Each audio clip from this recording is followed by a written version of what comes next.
Souvent, quand on est sur les réseaux, pendant 8 heures, qu'est-ce qui reste de ton temps? 8 heures à dormir, 8 heures sur les réseaux, qu'est-ce qui te reste? Et donc ça, ce sont le temps, il y a plus utile. À supposer qu'on ne perde pas de temps. Parce que tout a été conçu pour qu'on ait l'impression qu'on vit, alors qu'en réalité, ce n'est pas le cas. Et surtout, on s'intéresse à la vie des autres. Les réseaux, on échange. Combien de temps on passe, que ce soit des personnes raisonnables ou non, sur les réseaux. Donc il y a bien plus utile que cela, à supposer que l'on consomme de ce qui est utile, à supposer. Quand c'est inutile, souvent, ce sont des distractions. C'est parfois des choses qui sont interdites et on oublie. On oublie que sur cela on sera interrogé. Inna samal al-basar al-fuad. La vue, lui et le cœur, sur cela on sera interrogé. Sur cela on sera interrogé, dit Allah subhanahu wa ta'ala.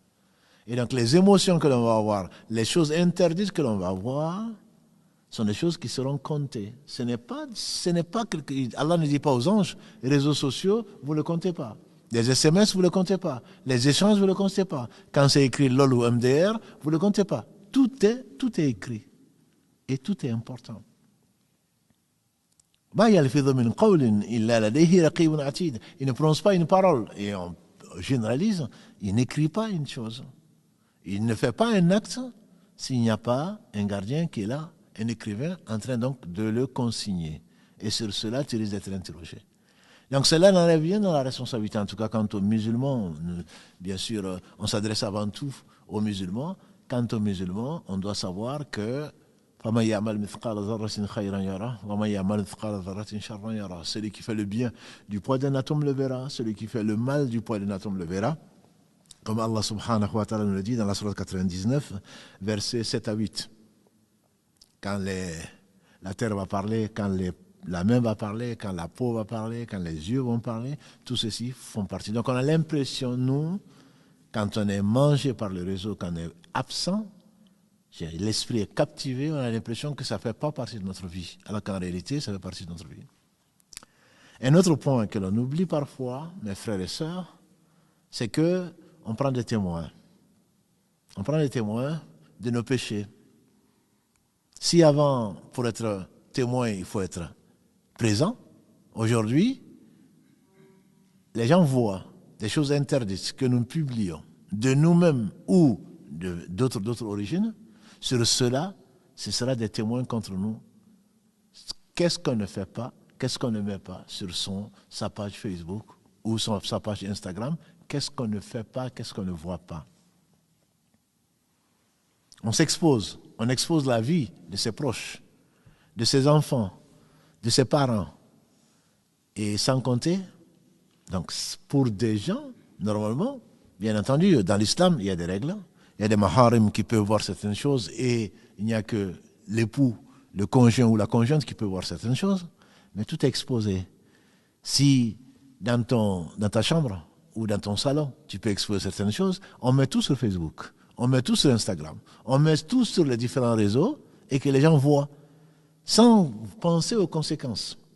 Sans penser aux conséquences, je ne parle même pas du mauvais œil, dont on parlera, Inch'Allah, une autre fois. Je ne parle même pas du mauvais œil. Présenter ses enfants, présenter ses voyages, présenter ses nuits, présenter ses jours, sans compter que cela va amener à une maladie du cœur dont on a parlé, qui est l'ostentation, qui est la petite association. De montrer, ça amène de la jalousie, ça amène de l'ostentation qui est interdite, parce qu'on ne le fait pas pour Allah subhanahu wa ta'ala. Ça amène autre chose. Ça amène le fait de divulguer les péchés. Et comme nous l'avons vu, le prophète sallallahu alayhi wa sallam nous a dit, Allah cache le péché des gens, sauf s'il l'expose. Le soir, tu as fait une chose, Allah t'a couvert et tu le montres. Tu racontes aux gens dans la journée ce que tu as fait. Là, maintenant, c'est en direct.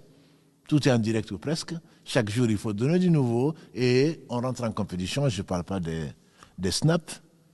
Voilà, parce que tu penses que c'est juste quelques secondes, ensuite ça disparaît. Mais c'est noté. Tout ceci est noté. Tes péchés, tu auras des gens qui vont être témoins de ce qu'ils ont vu. Et on dira même, l'ordinateur, ton téléphone, tout ceci sera témoin. C'est Allah qui l'a voulu, subhanahu wa ta'ala. Donc, quand on fait des choses, il faut savoir que nous avons des anges qui sont là pour le noter et que Allah suffit comme témoin. S'exposer, surtout sa vie personnelle, amène de la jalousie, amène de l'ostentation et amène même de l'orgueil. Les gens rentrent en compétition. Parfois, ils vont jusqu'à mentir. Et dans l'islam, tout faux est interdit. Dans l'islam, tout ce qui est faux est interdit. Quand on va faire des montages, quand on va prétendre des choses qu'on n'a pas, quand on va louer des choses ou prêter des choses pour les porter, pour qu'on pense qu'on est plus belle ou on est plus beau, tout ça, c'est du faux. Et le faux a été interdit dans l'islam sous toutes ses formes. La parole fausse, comme le faux serment, comme les faux ongles, comme tout ce qui est faux. Et donc l'islam interdit tout faux et ceci sera témoin malheureusement contre nous. Sera témoin contre nous. Quant aux influenceurs qui sont heureux et contents d'avoir des likes, d'avoir beaucoup de